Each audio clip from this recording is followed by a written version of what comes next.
Story 1. Cheating girlfriend gave me STD. My ex-GF had a months-long affair with a coworker back in early 2019. He's been apparently happily married for 20 plus years and has 2 kids. Shortly after I found out, I messaged his wife on FB and told her everything. I later discovered that he had logged into his wife's account pretending to be her, so I was not chatting with the wife, but with him. He of course deleted the conversation, so she is still unaware of the affair. We attempted reconciliation and broke up a few months ago. A few months after the affair, I developed symptoms of antibiotic-resistant mycoplasma genitalium, and since I had never ever had sex with anyone else except my then GF, I concluded that I must have got it from her and she must have got it from him. I told her that she needed to inform him of this to prevent further spread, but who knows if she actually did. Around 2 years post-affair, we get another lovely infectious disease surprise. My GF's pap smear revealed that she had an advanced HPV infection which required surgical excision because if left untreated can turn into cervical cancer. So, this AP very likely gave us 2 STDs, one of which is potentially life-altering.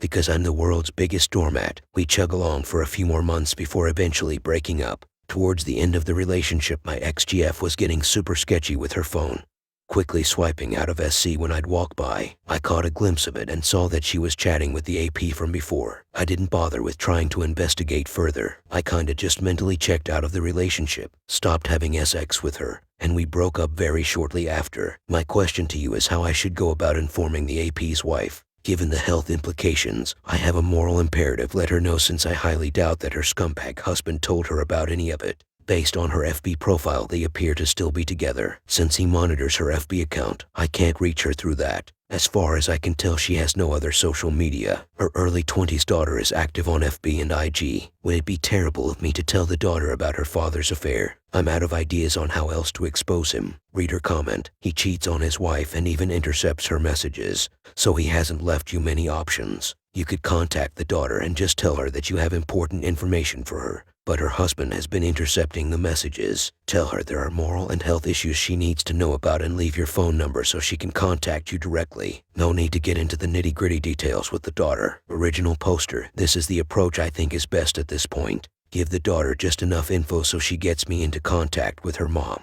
P. Daughter appear to be very close, so I worry that she may get angry and tell him off. Reader comment: any idea where they live or where the wife works? Try LinkedIn. Could send her mail there or call the location. Original poster: I have an idea of where they live based on public records, but I don't think that helps me. I don't want to go door knocking. If he has the audacity to intercept her FB messages, then he probably opens her mail too. Reader comment: a registered letter sent to her work, if she does, is a good way. If she is a stay-at-home wife, mom, then mail it to the house. She is the one there to get the mail. If he is spreading STDs, she may already know about the cheating, but not specifically about your GF. Original poster: I don't know if she works or where. I tried Googling search and LinkedIn, but no luck. Reader comment: telling daughter about it, even if it's veiled, is a big moral conundrum. Nobody wants to involve children in these situations, no matter what kind of relationship they have with their parent, because they are innocent in all this. That said, wife is innocent too. I am that wife, and nobody told me. But no matter how the wife finds out, that daughter will be affected eventually. I asked my son, who is in his 22nd, about your dilemma and how would he react. And would he be okay if other BS contacted him with this life-altering bomb? He thought about it and said yes. He said that because this is something that could potentially literally kill his mother, he would be okay with getting this kind of a message. Opus, I am incredibly sorry for what you have gone through. Nobody deserves that. And I'm sorry that some people are attacking you and calling you names. But please don't take that too personally. People in this sub are hurting, and we tend to bite back when in pain. I've been there and know all those feelings, and in the end, it will get better for you and the people who are being aggressive in the thread. Please let the daughter know this is not just some revenge, or you finally grew a pair and decided to tell the wife. After all, you already tried to message her, and AP intercepted that. This is potentially life and death situation, and if something serious happens to the wife and you asked her daughter after the fact if she would want to know so she could save her mom's life, you know what her answer would be. Good luck, and please update us. I personally am now invested in this story. Hugs. Story 2. Caught GF cheating last weekend after looking in her phone after coming home blackout drunk. Backstory: we have been dating for a year and a half. I have never felt so safe and comfortable around a person, nor have I ever loved like this. She did have an unexpected pregnancy 2 months ago which led to a painful removal. She was in immense pain, and it was very traumatic both mentally and physically. We have not had sex since, as she has PTSD when she thinks about me sexually. However, the concept of sex itself does not invoke this fear. She was worried, but I told her this sounds normal, and I will be here as long as it takes to work through because I love her, and I will help her get any specialist she needs. This abortion led to her mom cutting her out of the family and my GF taking her dog full-time. The act: evidence, found text asking a coworker to forget anything happened. Coworker says of course, friend, followed by her asking if he wants her to bring him a tea tomorrow. She messages him a few times through the week asking him to fill her in on what happened that night because she was drunk. And he says either nothing happened or stop texting me. I search his name in her phone and see her texting her female work friend that she gave him a job, the kind that bruised her lips, and that she will tell her more at work. But he had one of the bigger ones. She texted him she was at the club the night I found her phone as well, but she claims she was setting him up with her work friend.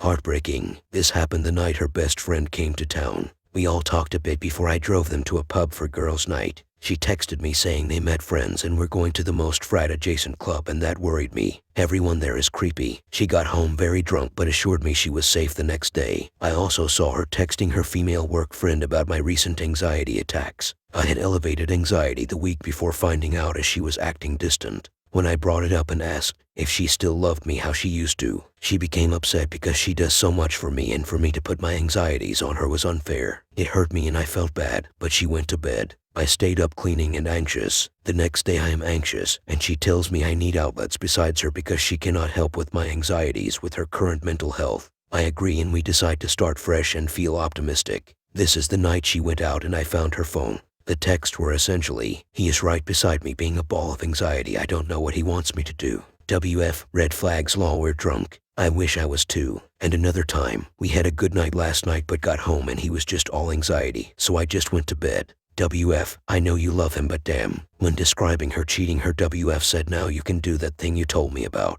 She responded, "No way, despite his many faults I do love my partner." She has said this was referring to sex, but I feel it was more than that. The confrontation: I stayed up all night, packed my things and stayed up all night taking care of her dog I love so much. Woke her up and told her what I know. We cried. I told her I still love her, but she confirmed all my worst anxieties. She was a mess and told me I deserve better and my fears are not true. She is just a bad person.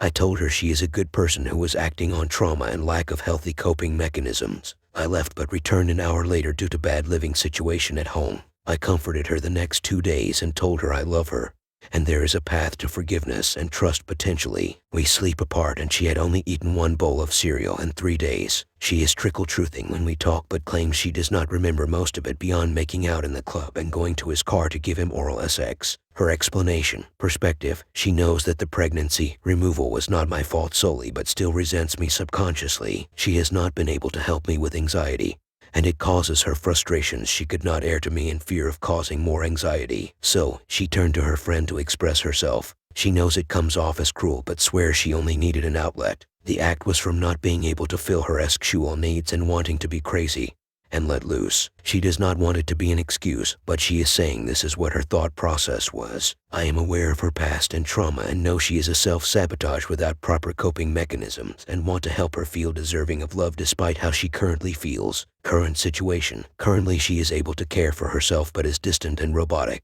I told her I was hurt because while I am here for her, I wish she could do more to comfort me or show she does respect me. I told her some of my boundaries going forward would be to cut off the female work friend she was encouraging cheating and talking bad about me. She said that was unfair as she is a great friend to her and has been there with her through all of this. She then got upset at me and we both had anxiety attacks. I got out of mine and helped her fall asleep. Yesterday she is acting cold again even though I am doing everything to make her feel loved. I asked her about it and she said she had a talk to another work friend who gave her perspective. I asked what she said and she replied, well, she wasn't a fan of the ultimatum. This upset me because 1. I retracted a full ultimatum. 2. Why is everyone against me and I am given no charitability with my feelings? She went on to say that she should be comfortable in her own apartment and wants to try a shared living strategy where we give each other space for a bit. My plan: I bought her several small gifts for Christmas as she has nobody else in her family to give her a good Christmas. I will spend Christmas with her and leave the next day after setting our intentions for a few days while I have a house to myself. I will come back and discuss with her what to do next. I am sorry for the long story, and I am missing elements, I'm sure, but I am desperate for perspectives. Please help me see if she has love and respect and regret in her heart or not. I know you can't help others when you can barely help yourself, but I am doing all I can to help her despite this, and she is seemingly not caring about me at all. Is this her in survival mode, or does she just not care about me enough to put herself into my recovery? I know I am not painting her in the fairest of light here, and self-loathing is not a kind way to put it, but I just feel very alone, and it makes me almost more upset than the act itself. Reader comment: so, she can have all these issues and past traumas, but it's some huge deal that you have anxiety. Are you kidding me? How selfish does that sound on her part? I know taking care of us is top priority. But if she had a relationship with someone and was saying such hurtful things about you to him, she needs to go. She needs to work on her own problems, not you. You need to work on yourself right now, because I'm sure your mindset is not at its strongest. And that's okay, but please don't let yourself get manipulated into thinking she is somehow the victim. And you need to coddle her like a child. She knew exactly what she was doing. She's just sad she got caught. You do what you think is right, but I think you deserve better. Opus. Original poster: I have a therapy appointment on Wednesday, and I am going to give myself some time to separate. I have always had a hard time giving up on people, not even relationships, so I need as clear of a head as I can before I make a decision. Reader comment: sorry Opus, anything is reconcilable for the most part. You both have anxiety issues going on, and you both need to do couples counseling if you remain together. I hope she is seeing a therapist, as what she went through is a very traumatic event. I am not by any way giving her a pass on the cheating, as that is a choice. Furthermore, anyone who has enabled her cheating is not a friend. Good luck. Original poster: thank you for your response. I worry I am wishful thinking, believing she is just incapable of being around me out of guilt and shame rather than holding a continued resentment or disrespect towards me. I am working to get her a therapist. I realize her fear with losing one of her few support systems if she cut this friend off, so I am hesitant to say it is 100% necessary, as much as boundaries such as not drinking with her or spending time past a certain hour together. However, her defense of friends compared to her seemingly flimsy defense of me hurts. Reader comment: I commend your sympathy for her. Even though you want to reconcile, she doesn't sound like she is capable of doing the work required. Check out the sub-R, support for waywards. All the people who had successful reconciliations care much more about their BS, and they desperately want to improve. Realistically, do you think your girlfriend fits that description? Sure, everyone deserves a second chance, but 9/10 addicts are going to addict, and cheaters are going to cheat. When your partner cheats, your best course of action is to break up vast majority of the time. Only a tiny minority is even capable of trying. You sound like a very thoughtful person who understands others' pain and wants to help them. Despite your base instincts, you need to get out before you see a bitter face in the mirror. Your GF is still in Hermes space, and you only invested less than 2 years. Start doing what is best for you in GTFO. Original poster: I appreciate the comment. I generally agree, but my hang-up is that her behavior shifted after the traumatic event, being distant and searching for a way to feel something. I do genuinely love her, and while yes, it is not a great gamble to bet on someone who cheated, I fully believe in her as a person if she is given a support system and a chance. But this is what I grapple with. This could be love, or it might be fear of being alone and accepting she did this knowing what would happen to me and not caring enough. I think her reaction could fairly be chalked up to being overcome with guilt and regret and afraid of being around me as it makes her face it. Her not eating is a symptom of this, and she has expressed it in some ways as well. Part of me wants to stick it out to see, because she deserves to have someone in her corner when nobody has been in her life.